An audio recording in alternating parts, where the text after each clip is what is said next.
Hey everybody, it's Kristina of Crafty Paws. I wanted to share with you guys my experience going to my first Scrapbook Expo. I went a couple days ago and I took a couple of classes and I just had the best time ever. It was a 2-day Scrapbook Expo, I don't know if they all are, and I did lots of shopping, but bargain shopping to the extent I could. And I got some great deals that I'd like to share with you guys and to give you my review and take on kind of the couple of classes that I took. Um, I took one, it wasn't really a class as much as kind of an exploratory session where they shared kind of what's new from CHA. But since CHA was in January, the products were kind of not that new. If you're new to scrapbooking and card making, and that might be of interest to you, but for me, I felt like it was kind of running through a catalog. And the class was kind of expensive, although they ended up giving you a big package of lots of different goodies from a handful of the different companies that they had gotten to sponsor. And I won one of the kind of drawings, door prize kind of things during the class. So I got some really cool graphic 45 paper, which I love graphic 45, but I have to say it's not my favorite collection. It was the good old sports one, but it was a nice little extra bonus goodie.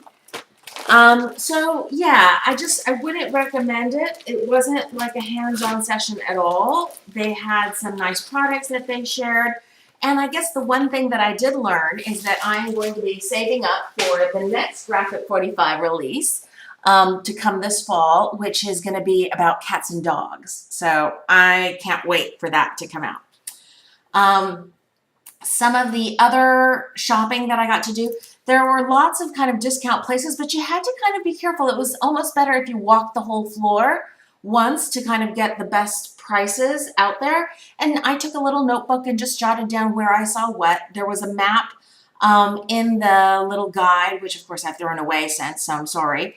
But like I got these are acrylic, not photopolymer, but these are acrylic stamp sets that I just thought would be really fun to use. This one has a light bulb and some gears. They were each $2. It's hard to beat that price, I think. Then I went to one place and I got these three Tim Holtz and Graphic 45 things. This is a die and it says $3 here. This was $4. I wanted to get these bottles for my next configuration box project. And they have little corks on the top. That's $4. And then this paper, which was 99 cents. And I got this specifically for the top hat because I just think that that is so cool.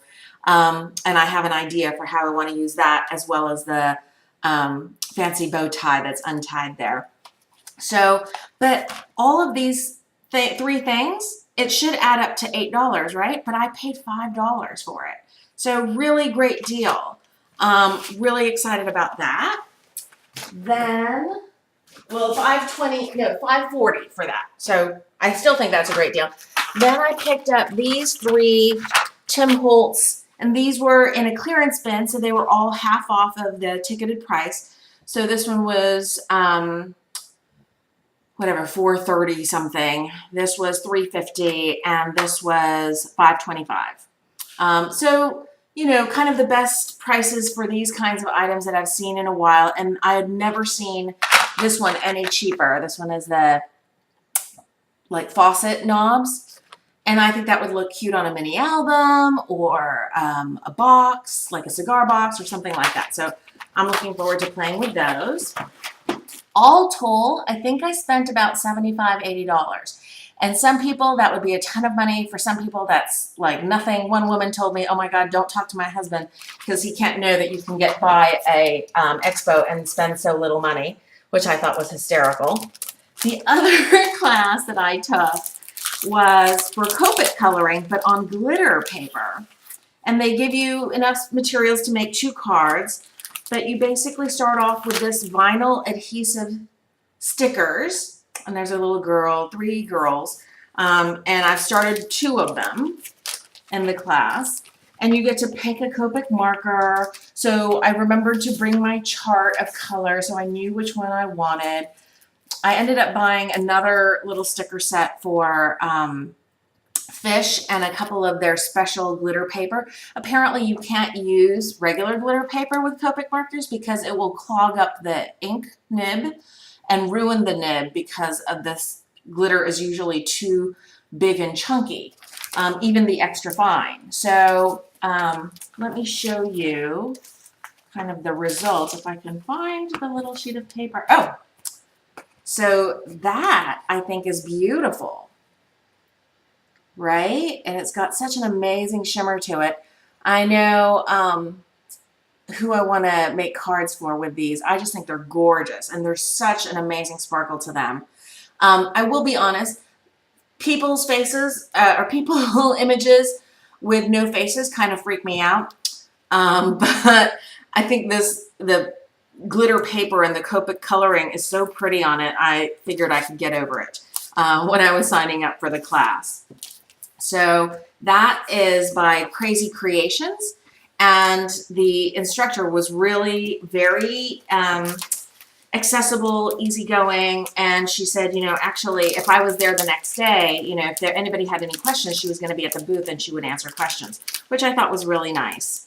So I picked up my free Copic marker, so I'm expanding my collection. And she also, at the end of the class, had other items for purchase. Like I said, I bought the glitter paper and one more set of adhesives for an extra 10% off from the booth prices. So if you're going to take a class, don't buy at the booth earlier.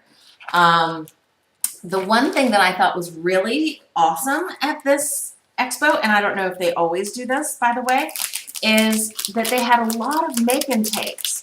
Some you had to pay for, and others were free. And then the expo itself, the people running the expo itself had a big booth where they had ongoing all day make and takes. And so I did this card, which I thought was really pretty. And it also comes with a little button, but I didn't want to put that button on this card. But I thought that's so sweet. And everything's all cut up for you. You just kind of assemble the way you want. Very, again, easygoing. And I really enjoyed that. But the biggest thing that I spent the most money on was this fantastic glaze and glue, which I think is so cool. And I bought trays, the glass that goes on top. I bought the big bottle of this because the small bottle was like, double the price, pro rata, that is. And let me show you a couple examples of the things that I made at the Make and Takes. This, Marie Antoinette. I have a person in mind for that. This, I think I'm going to be keeping myself, but it's a little ring, and it has blue flowers and a Eiffel Tower. And you just get to pick, they have a whole bunch of different images, and you pick what you want in your jewelry item. This I thought was super sweet too. It's a little boy, I think. Maybe it's a girl, I don't know. With little wings. It looks like an old-timey kind of 1800s outfit. And the back, I did like a postcard image. Let's see if it'll focus. So this is a double-sided pendant, which I thought was very cool. And I spent, gosh, a little over $30 at that one booth. But anyway, I had a great time. I'm really looking forward to going again next year. And I will say for me anyway, one day was plenty. I had more than enough time to go over everything on the show floor multiple times. I got a lot of other things too, but I won't bore you with all of that. I just wanted to kind of share with you guys the highlights. And that's it. I hope you guys are having a fabulous weekend or whenever you're watching, and I'll talk to you soon. Bye.